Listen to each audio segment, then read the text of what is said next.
Alright, back with another video. I'm gonna do a kind of a flyover basic view of how to replace the starter on a 2021 Jeep Compass. So you got to take the drive shaft loose.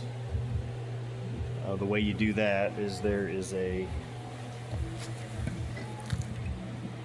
little ring inside the differential output to the rear that you have to spread that clip apart, and then the shaft slides out.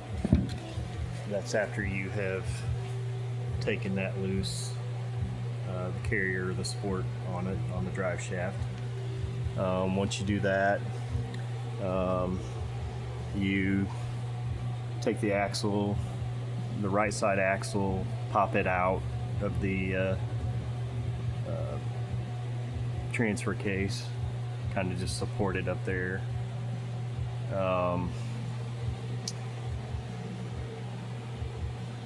As far as getting the transfer case out, there's a bracket that goes right here. You take the bolts loose on the bracket. You have to take this little, there's another bracket right here that supports the intake manifold. You take the nuts out of it, and then you have to back out the stud, and it just barely comes out without hitting the transfer case.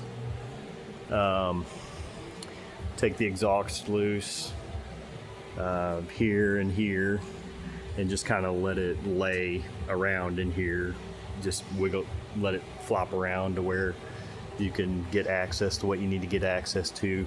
The transfer case bolts, there's two here on the bottom, there's some on the top here.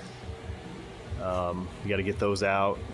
Once you get that out, the transfer case, you have to lift the front of the engine or tilt it forward. You take the lower motor mount loose, you kind of tilt that forward, and then when you go to take the transfer case out, you kind of gotta rotate it a little bit, and then the way that I got it out was I kind of shoved it back this way on the transfer case motor.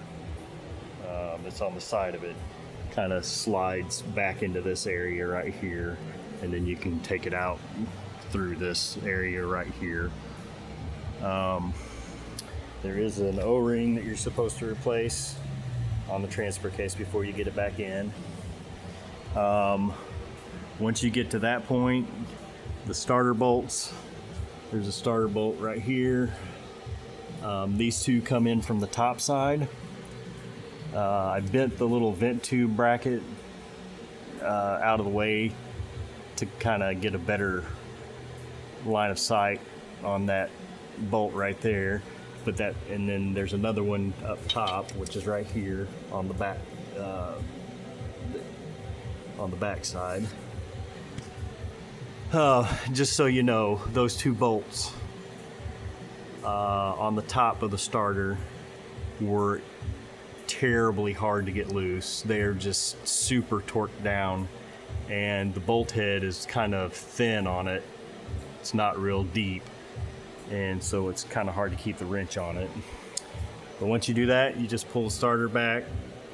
After you take the cable loose on it, pull the starter down, then take your connector loose, and then I still have to go back together with it at some point. But that's kind of an overview of what you got to do to get it out. It's not real fun. It'll probably be easier next time.